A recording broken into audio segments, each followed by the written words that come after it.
ॐ अज्ञानतिमिरान्धस्य ज्ञानाञ्जनशलाकया चक्षुरुन्मिलितं येन तस्मै श्रीगुरवे नमः। श्रीचैतन्यमनोभीष्टं स्थापितमेन भूतले स्वयं रूप कदा मह्यं ददाति स्वपदान्तिकं। वन्देऽहं श्रीगुरो श्रीयुतपदकमलं श्रीगुरून् वैष्णवांश्च श्रीरूपं साग्रजातान् सगण रघुनाथान्वितं तं सजीवं साद्वैतं सावधूतं परिजनसहितं कृष्णचैतन्यदेवं श्रीराधाकृष्णपादान् सगण ललिता श्रीविशाखान्वितान्। हे कृष्ण करुणा सिंधु दीनबंधु जगतपते गोपेश गोपिकाकांत राधाकांत नमोस्तुते। तप्त कांचन गौरांगी राधे वृंदावनेश्वरी वृषभानुसुते देवी प्रणमामि हरिप्रिये। वाञ्छाकल्पतरुभ्यश्च कृपा सिन्धुभ्येव च पतितानां पावनेभ्यो वैष्णवो नमो नमः। जय श्री कृष्ण चैतन्य प्रभु नित्यानंद श्री अद्वैत गदाधर श्रीवासादि गौर भक्तवृंद। हरे कृष्णा कृष्णा कृष्णा हरे हरे, हरे राम राम राम हरे हरे। हरे कृष्णा। आज हम गोवर्धन लीला के बारे में चर्चा करेंगे। भगवान कृष्ण ने बहुत सारी लीलाएं की हैं।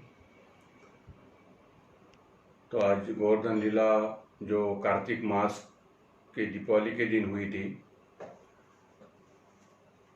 भगवान कृष्ण करीब करीब 7 साल के थे तब उन्होंने दीपावली के दिन सुबह सुबह मैया यशोदा को कुछ व्यंजन बनाते हुए देखा।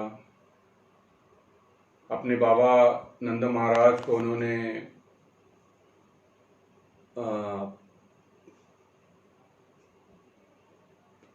पूजा का तैयारी करते वक्त देखा। तो ये देखते हुए उन्होंने अपने बाबा को पूछा कि बाबा ये तैयारी क्यों हो रही है। नंद बाबा ने उनको बोला कि बेटा, हम गोपाल हैं, हम अपने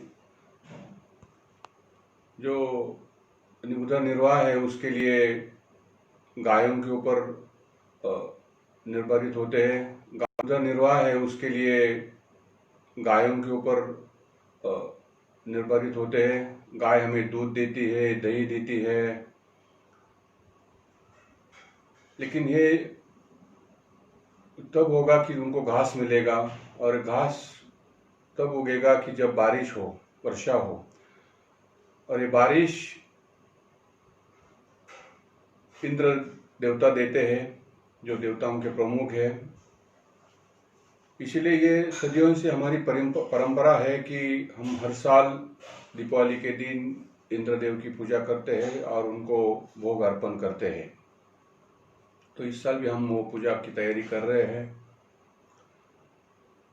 कृष्ण ने ये सुन के बाबा को कहा कि बाबा, हमारी कर्म ही पूजा है, कर्म ही सब कुछ है, और यदि हम कर्म करेंगे तो मेघ प्रकृति के 3 गुणों के अधीन बारिश करती है। इंद्रदेव का कोई इस पे संबंध नहीं है। तो इसीलिए हम इस साल इंद्रदेव की पूजा ना करके गोवर्धन की पूजा करेंगे कि गोवर्धन से हमारे गायों को घास मिलती है और हमारे गायों का संगोपन होता है। जब ये दोनों चर्चा चल रही थी दोनों के बीच, तब बाकी ब्रजवासी भी वहां पहुंचे थे, उन्होंने भी ये बात सुन ली। तो भगवान कृष्ण जब उन्होंने बोला कि हम गोवर्धन की पूजा करते हैं, तो सब ब्रजवासियों ने वो एक्सेप्ट कर लिया। लेकिन हमको ये बात समझना चाहिए कि भगवान यहाँ कर्म की बात करते हैं, जबकि वो भगवद गीता के 18वें श्लोक में 18वें अध्याय में बात बोलते हैं कि मन्मना भव बद भक्तो मध्याजी माम नमस्करो। मामे वैश्यसी सत्यम ते प्रति जाने प्रियोसी में, मेरा ही ध्यान करो, मेरी पूजा करो। लेकिन यहाँ वो कर्म की बात करते हैं, तो उनको पता है, उनका एक पर्पज है यहाँ पे ये बोलने का कि इंद्र का अहंकार को उनको कम करना था। इसलिए वो चाहते थे कि अपने बाबा ये पूजा ना करे, और इसीलिए उन्होंने ब्रजवासियों को भ्रमित कर दिया। एक बार उन्होंने बोला कि कर्म की पूजा, कर्म ही सब कुछ है, और दूसरी बात कई भगवद गीता में और कई जगह पे उन्होंने कहा है कि मुझे शरण आओ। तो ये एक फिलोसॉफिकल पॉइंट हमको यहाँ पे थोड़ा हम समझने की कोशिश करते हैं। फिलोसॉफिकल पॉइंट हमको यहाँ पे थोड़ा हम समझने की कोशिश करते हैं, करनी चाहिए। तो कृष्ण ने जब कहा कि गोवर्धन की पूजा करनी है, तो सब ब्रजवासियों ने एक्सेप्ट मान लिया। तो यहाँ भी हम एक देखते हैं कि ब्रजवासियों का भगवान कृष्ण के ऊपर कितना प्रेम था। तो जैसे उन्होंने कहा कि पूजा हमको इंद्रदेव की पूजा नहीं करनी, तो उन्होंने सदियों से आई हुई परंपरा को बंद करके गोवर्धन की पूजा के लिए हाँ कर दिया। तो फिर ब्रजवासियों ने कहा कि भगवान गोनंद महाराज ने कृष्ण से कहा कि बेटा आप ही बोलो कि ये पूजा कैसे करते हैं। तो उन्होंने बोला जो भी व्यंजन बना हुआ है सब बैलगाड़ी में हम लेके जाएंगे, हर ब्रजवासी अपने अपने बैलगाड़ी में उसको लेके जाएंगे और वहाँ पे हम पूजा का आयोजन करेंगे।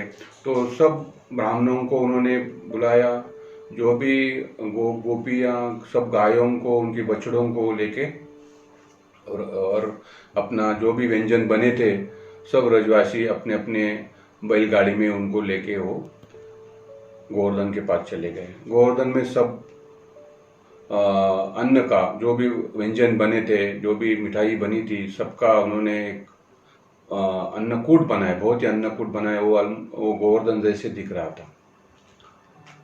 तो फिर गोवर्धन को भोग लगाना था। तो ब्रजवासियों ने बोला कि कृष्ण आप ही ये भोग लगाइए, ये आपने हमको राह दिखाई है। तो भगवान कृष्ण ने वो खुद गोवर्धन के सामने बैठ गए। गोवर्धन भी भगवान को अर्पण करे तो गोवर्धन भी भगवान है, भगवान कृष्ण भी भगवान है। तो भगवान ही खुद को अर्पण कर रहे हैं। उन्होंने बोला कि नमो ब्राह्मण देवाय गो ब्राह्मण हिताय जगताय कृष्णाय गोविंदाय नमो नमः। ऐसे बोलते ही भगवान गोवर्धन ने खुद मूर्तिमान रूप धारण किया और वो प्रसाद खाने लगे। तो जो भी प्रसाद था वो खाते गए, और आनी और जैसे प्रसाद खत्म हो रहा तो बोल रहे मुझे और चाहिए। तो वैसे ब्रजवासी अपने अपने घरों में जाके वो प्रसाद ला रहे थे और गोवर्धन भी खा रहे थे। तो आनी और की गांव भी है वहाँ पे जब हम परिक्रमा करेंगे। तो आखिर में भगवान संतुष्ट हो गए। बीच में ब्राह्मणों ने भी काफी वेद पठन किया, मंत्रों का उच्चारण करके ये पूजा संपन्न हुई। और पूजा संपन्न होने के बाद भगवान कृष्ण ने सबको बोला कि अभी हम सबको लेके परिक्रमा करेंगे। तो सब ब्रजवासी अपने बच्चे, अपने बेटों को, बेटियों को और गायों को, उनके बछड़ों को लेके परिक्रमा करके ये गोवर्धन पूजा उन्हें संपन्न की।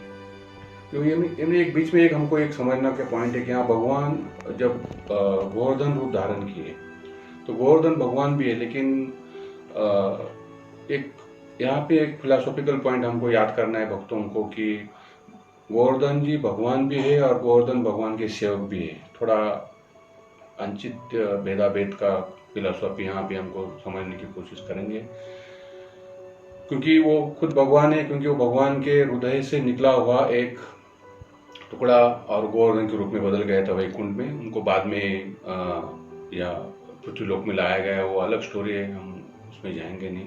और वो सेवक है इसीलिए क्योंकि वो वहाँ पे जो भी घास आती है, उनके घास जो गायों के लिए एक वरदान है, इसीलिए वो एक भगवान की लीला में गोवर्धन का एक रोल है। तो इसलिए वो एक सेवक का भी एक बहुत ही उच्च कोटि के सेवक भी है। तो ये पूजा संपन्न होने के बाद अब सब लोग अपने अपने घर चले गए। फिर इधर ये वार्ता जब इंद्र के पास पहुंची तो इंद्र के अहंकार को बहुत बड़ी ठेस लगी। वो बहुत ही बड़े क्रोधित हो गए और उन्होंने अपने समर्थक बादल को, जो प्रलय के समय उनको एक बारिश करनी होती है, प्रलय करना पड़ता है, तब उनका एक महत्वपूर्ण रोल होता है, उनको इंद्र ने बुलाया और बोला कि सब ब्रजवासियों के ऊपर वो इतना वर्षा करो कि सब ब्रज पानी में डूब जाए। तो समर्थक बादल ने इतना वर्षा किया कि सब ब्रजवासी इतने संकट में आ गए, तो उनको समझ में नहीं आ रहा था। चारों ओर बारिश हो रही थी, बूंदें गिर रही थी, बहुत ही बड़ी बड़ी बूंदें गिर रही थी। तो उसमें उन्होंने फिर भगवान, जैसे ये संकट काल में वो भगवान कृष्ण के शरण गए। भगवान कृष्ण ने उनको बोला कि आप मेरे साथ चलिए। तो सब लोग गोवर्धन के पास आ गए। भगवान ने अपने बाएं हाथ से गोवर्धन को बहुत ही आसान से उठाया और एक छोटी अंगुली के ऊपर गोवर्धन को धारण किया और सब ब्रजवासियों को बोला कि आप अंदर गोवर्धन के नीचे आ जाइए, इससे कि बारिश से बच जाएंगे। तो सब ब्रजवासी आ गए, गोवर्धन के नीचे आ गए। तो लेकिन बारिश इतनी थी तो ये बारिश का पानी गोवर्धन के नीचे आ सकता था, लोगों के लिए प्रॉब्लम हो सकती थी। इसीलिए भगवान ने अपने सुदर्शन चक्रों को वहाँ पे एक गोवर्धन के पास जो भी है उनके लिए, उनको परिक्रमा के रूप में वो सुदर्शन चक्र वहाँ पे घूम रहे थे। तो उन्होंने, जब वो घूम रहे थे तो सब वो पानी, जो भी बारिश का पानी जमा हो रहा था, उसको एब्जॉर्ब किया। और ये बारिश चल रही थी, लेकिन उनको पता नहीं था कि कब तक चलेगी, क्योंकि इंद्र का जो गुस्सा था, इंद्र का जो अहंकार को ठेस लगी थी, उसके कारण बारिश बहुत ही हो रही थी। और तो उनको ये समझ में नहीं आ रहा था कि कब तक चलेगी। ऐसा 1 दिन 2 दिन 7 दिन 7 रात तक भगवान ने अपनी छोटी उंगली पे गोवर्धन को धारण करके सब ब्रजवासियों को सुरक्षित रखा। तो 7 दिन 7 रात के बाद इंद्र को पता चला कि ये जो बालक है, ये कोई साधारण बालक नहीं। तो उन्होंने भगवान कृष्ण की शरण ली और सब ब्रजवासी सुरक्षित अपने अपने घर वापस चले गए। यहाँ पे गोवर्धन लीला वैसे समाप्त होती है जैसे लोग अवधि चलते। तो हमको भक्तों के लिए इसमें से 2 चीजें हैं कि ये गोवर्धन लीला भगवान ने क्यों की और हम भगवान गोवर्धन लीला से क्या सीख सकते हैं। तो भगवान ने गोवर्धन लीला इसलिए की कि इंद्र भगवान के दास है, भगवान वो एक वैष्णव है, लेकिन वैष्णव होते हुए भी वो अपने सेवा में, उनकी सेवा क्या है कि बारिश, जैसे बारिश देना, वर्षा का अरेंजमेंट करना, उस सेवा में इतने संलग्न हो गए और आसक्त हो गए तो भगवान को ही भूल गए। तो इसीलिए उनका अहंकार बढ़ गया। ये चीज बहुत ही हम भक्तों के लिए एक सीखने लायक है, हमको याद रखने के लिए बहुत ही इम्पोर्टेंट है, क्योंकि इससे एक पता चलता है कि जैसे अहंकार बढ़ गया तो उन्होंने बाकी अपने भक्तों को ही, उनके ऊपर ही आक्रमण कर दिया। जो भी वैष्णव है, जो भी भक्त है भगवान के, तो भगवान ने उनका अहंकार कम करने के लिए, चूर करने के लिए ये लीला की कि जिससे उनका अहंकार चूर हो जाएगा। ये पहला रीजन है। दूसरा रीजन ये भी है कि ब्रजवासी भगवान के ऊपर इतना प्यार करते थे तो उनका आदान प्रदान नहीं होता था, लेकिन प्यार, क्योंकि भगवान सुबह अपने गायों को लेके वन में जाते थे, उनको चराने के लिए, शाम को आते थे। तो उनका जो गोपियों का इतना आदान प्रदान सबके साथ नहीं होता था। तो इसीलिए भगवान ने इंद्र की जो गोवर्धन लीला के मार्फत जो 7 दिन उन्होंने गोवर्धन को धारण किया, उस 7 दिन में 7 रात में सब गोपियां और जो भी इतने भी ब्रजवासी है, उनको भगवान ने बहुत ही नजदीक से उनके साथ, और उन्होंने भी, सब ब्रजवासी ने भगवान के साथ प्रेम आदान प्रदान किया, तो जिससे कि वो एक प्रेम का आस्वादन कर सके।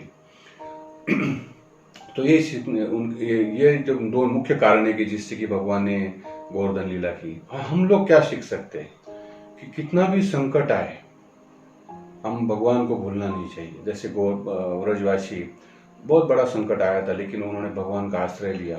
तो भगवान का आश्रय हम जब लेते हैं तो हम ऐसे संकट से आसानी से संकट को पार कर सकते हैं। ये पहली चीज़ हम सीख सकते हैं। दूसरी चीज़ ये सीख सकते हैं कि भगवान के ऊपर हमारी श्रद्धा भी होना चाहिए। उतनी श्रद्धा होने से ही हम भगवान के ऊपर भगवान का आश्रय ले सकते हैं। जैसे व्रजवासी ने अपनी सदियों से आई हुई परंपरा को बंद करके, इंद्र की पूजा बंद करके गोवर्धन की पूजा शुरू की, कि खाली भगवान कृष्ण के कहने के उपरंत। तो हमको भी ये श्रद्धा बढ़ानी चाहिए।